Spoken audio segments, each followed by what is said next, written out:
afternoon. I am excited to bring you today's episode of the Ellen Carrington Show. I've had a few authors, a wrestler, and a show host as guest on Pep's episode, just to name a few.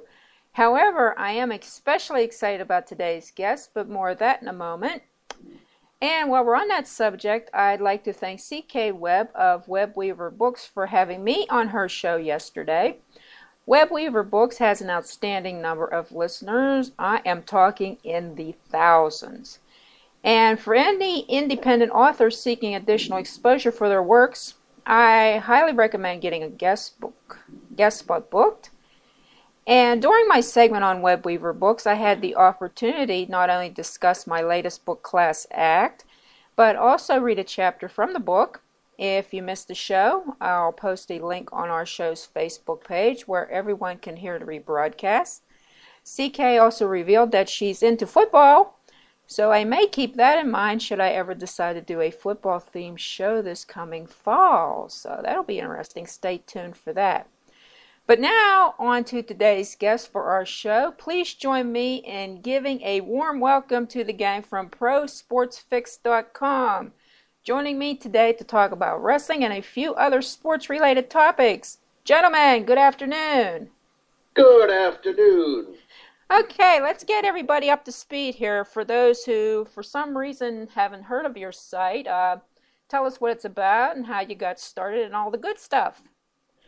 Basically, I have always been a big fan of pro wrestling, a big fan of, the NFL, MLB growing up, and always had a passion for basically sports talk radio, called into a lot of shows growing up. And when I was younger, I actually joined a couple different wrestling websites, just doing their news board, posting news, and helping them schedule interviews. And a couple months ago, me and a buddy started doing a website, and he decided he wanted to do things his way, and I decided that I wanted to do things my way. And lo and behold, Anthony Pyrus was on Facebook one day, and I said, "Hey, man, you want to help me do this sports website?" And he goes, "Sure, I'd love to." And a couple months later, here we are. And we're having fun doing it. Well, yeah, I've actually discovered it recently. It was actually the podcast that you'd done earlier this month about the, what was it, the failed WCW invasion. Our biggest, I think, Matt, correct me if I'm wrong, that was our longest show to date, and I think one of the most popular we've had, correct? Oh, yeah, it was definitely the longest, over 2 hours, and, our interviews were certainly very popular, but as far as the physical shows of just Tony and I, or Nick and I, absolutely the longest and definitely the most popular. We have a part 2 scheduled for later this month. We could have done 3 or 4 hours on that topic. I think 2 hours, and we kind of scratched the surface. Wow. And I'm looking here that you also had a new co-host recently, Jeff J. Huddy Hudson. Absolutely. Jeff and I go back over 10 years. He's another one of those wrestling historians like Tony that just absolutely love wrestling. The good thing that Jeff brings, he brings a darker tone as far as some of the darker humor that he likes of wrestling and entertainment in general. Between myself, Jeff, Anthony, obviously, and Nick Kramer, we have like a 4 horsemen over at ProSportsFix.com.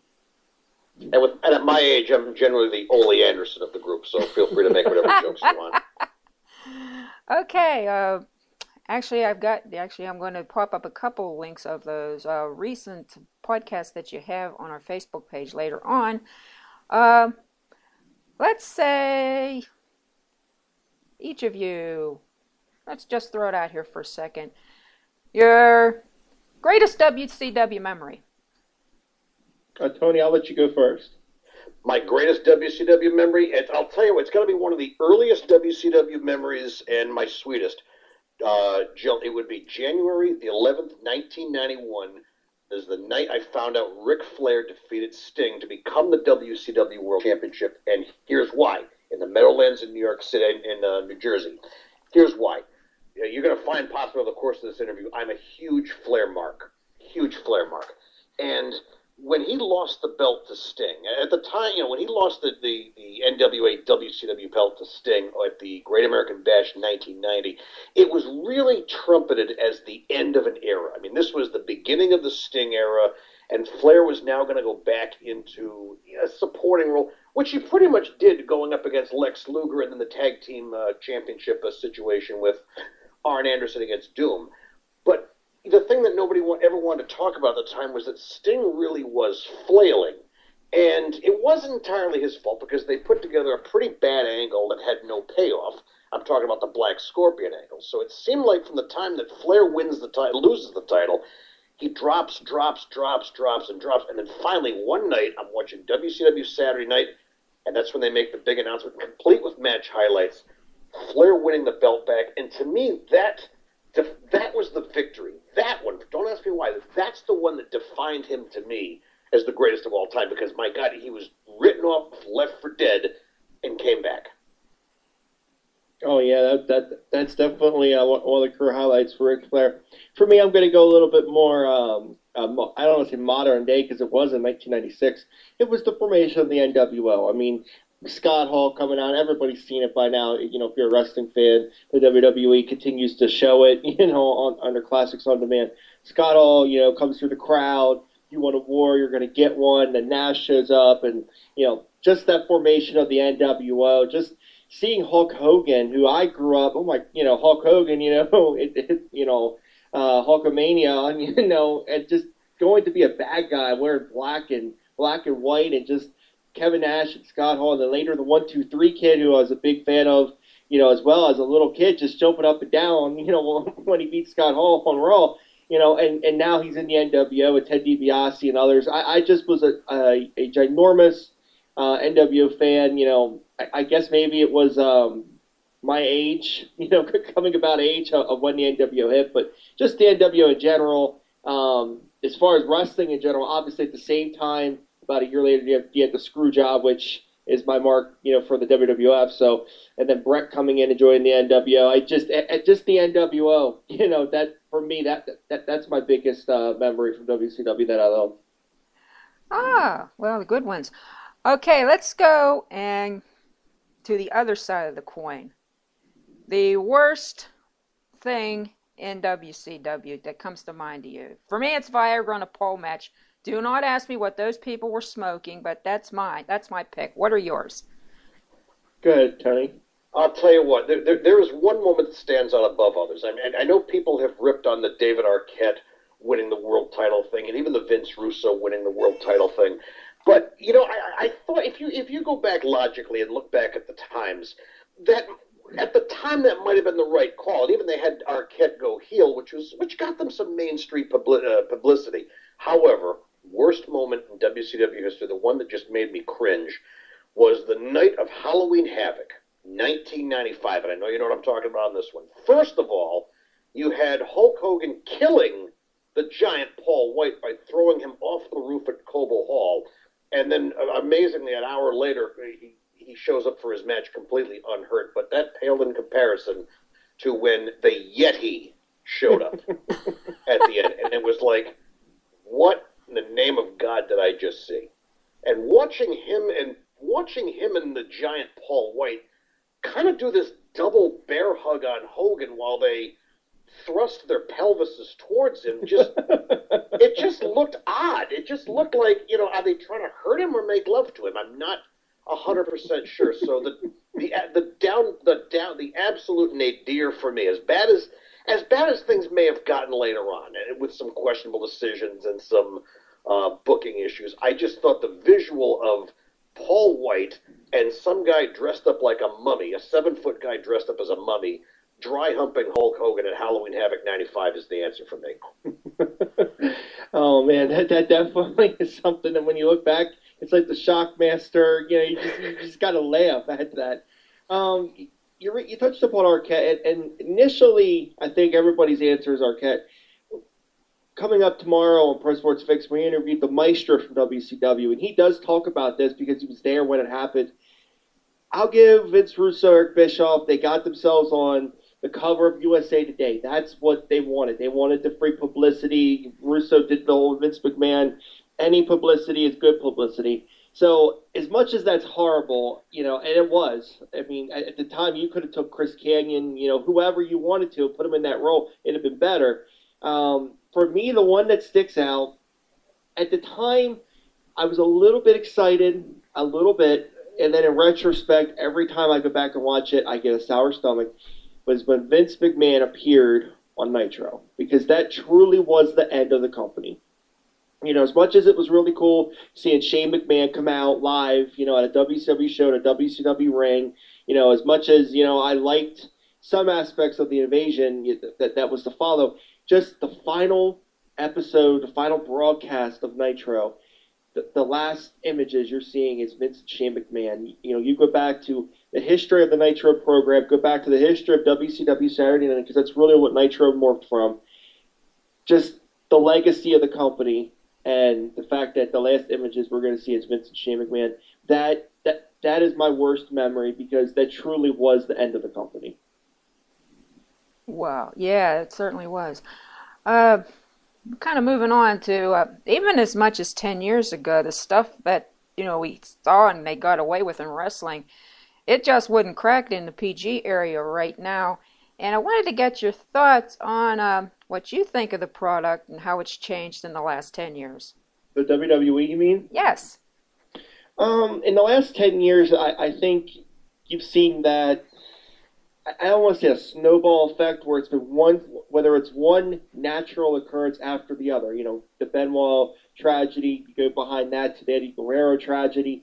And from there, you've seen guys like Edge, who, if he was still wrestling today, would still be in the main events. You see people like Triple H and Shawn Michaels, you retire. It's almost like a snowball effect where, and Tony and I just recently discussed this on a hotline, John Cena this is the John Cena era, and it continues to be the John Cena era because they have nobody else ready. And you talked about going to PG.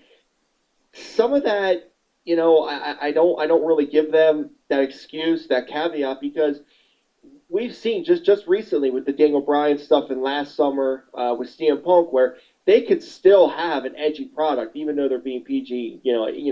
I understand that they have a big time licensing agreement with Mattel that ties into this. This is what USA Network wants for their sponsorship. This is basically what the general advertisers are saying. You guys need to turn your product down a little bit. You go 10 years ago to 2003. I mean, you just look at that company, for example. The names that were there. I mean, they had such a huge list of names. They were able to split the company in half and do a Raw brand and a SmackDown brand, and 10 years later, they're having to eliminate that, even though they didn't want to. They had to eliminate that because they just weren't drawing, on the SmackDown shows. I don't really buy into the risk level, because the business is always going to evolve. I mean, WCW, in the height with Goldberg and the NWO, I would not list them as a PG.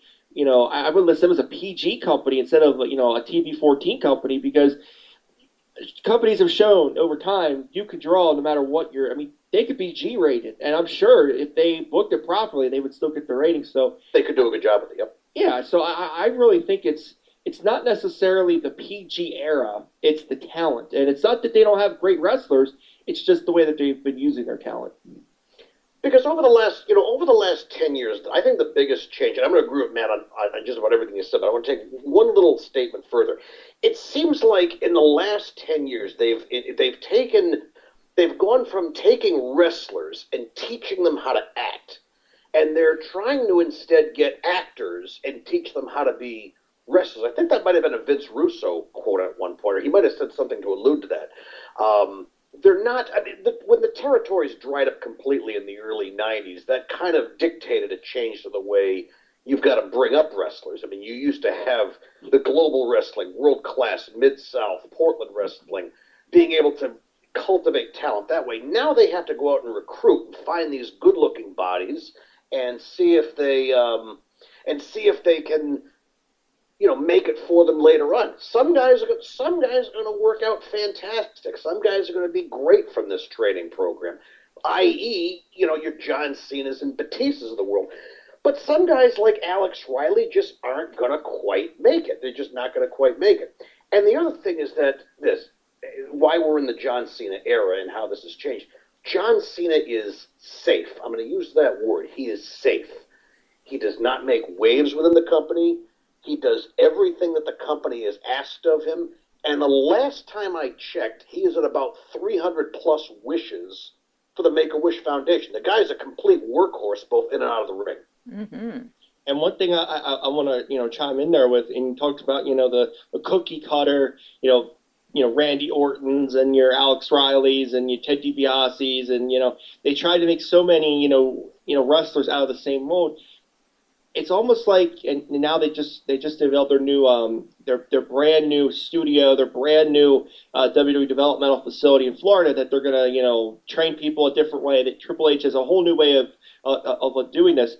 I think they're finally starting to realize that that's no longer.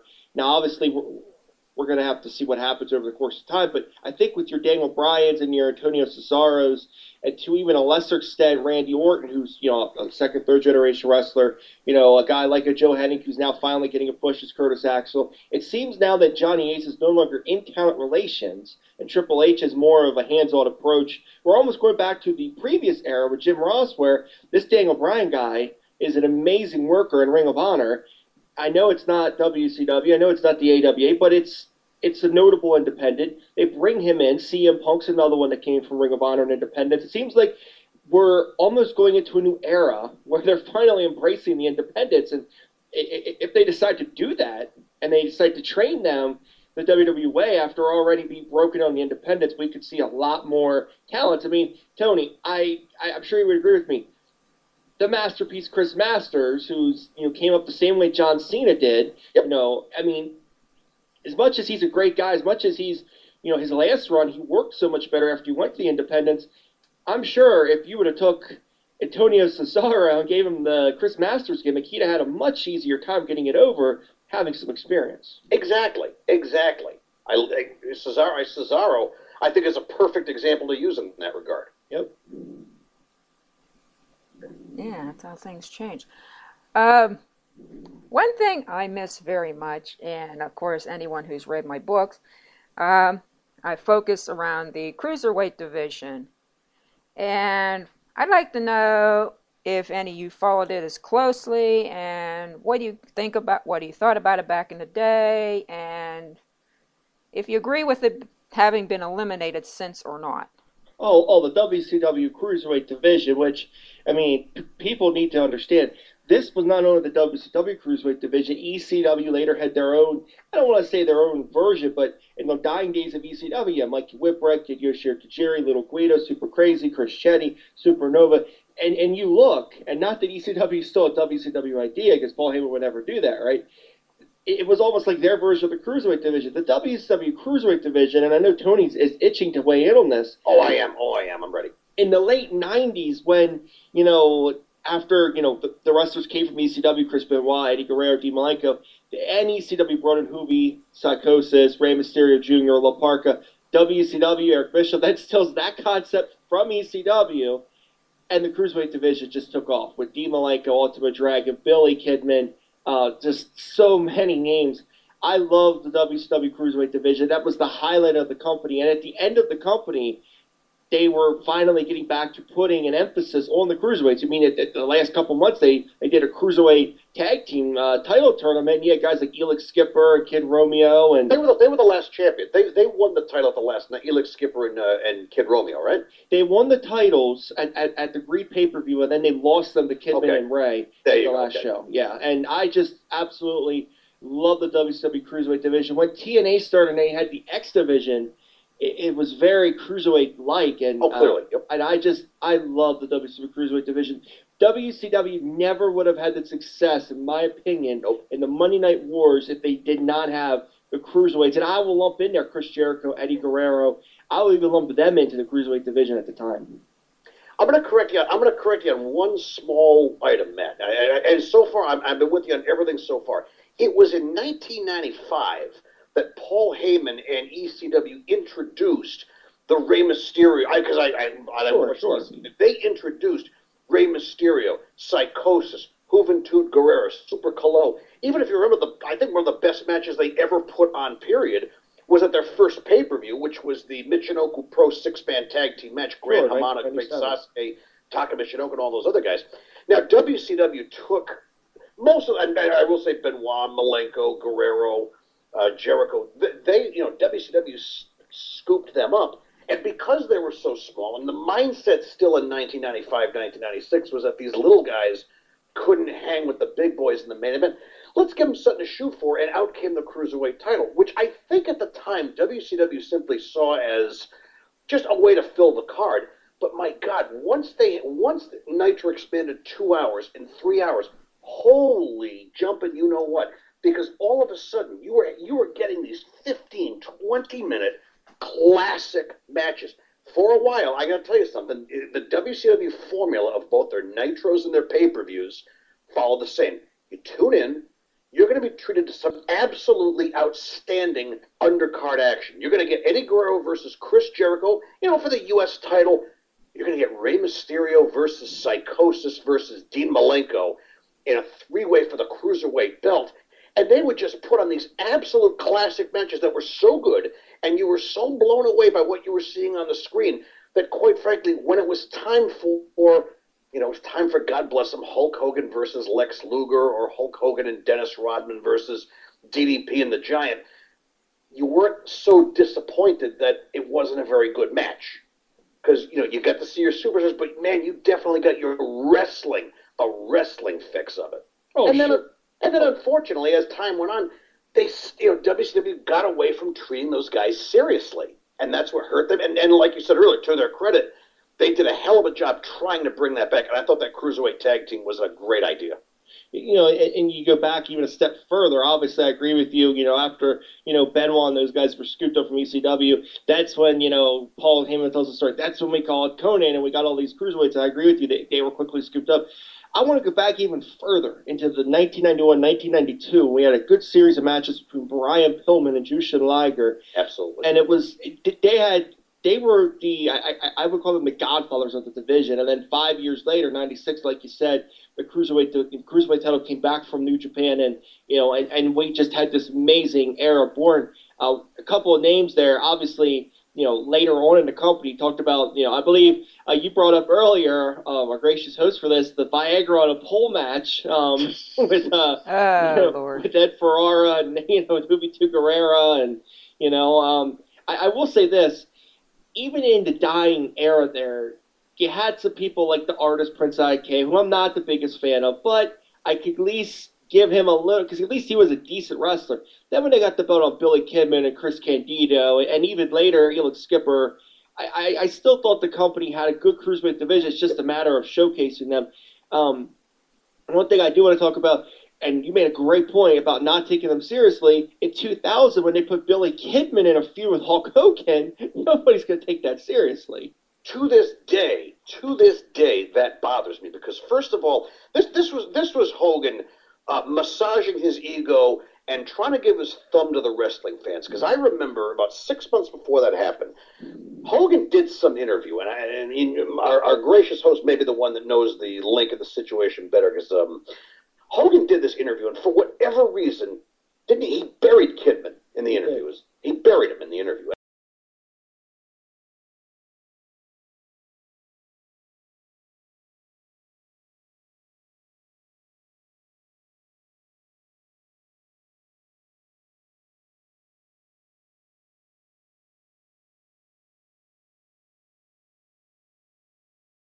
Let Kidman beat him by pinfall one night after treating him like a complete jobber for the first, for the 10 or 15 minutes the match actually went on. I believe Horace Hogan ran in and hit him with a chair, and then Kidman rolled him up or something crazy like that. Exactly. So Hogan then got to roll out of the ring saying, "See, fans, I gave him a shot." But Hogan was he never gave anybody that real shot. Although you could make the argument for the Warrior in 1990, but he talked trash about Kidman. He treated Kidman like a nobody, but everything's okay because I let Kidman pin me. Okay, on that note, got only a couple minutes left, but I want you guys to stay with me because we are going to go into a second part. We're going to talk some more about this. And if you're listening, be back shortly.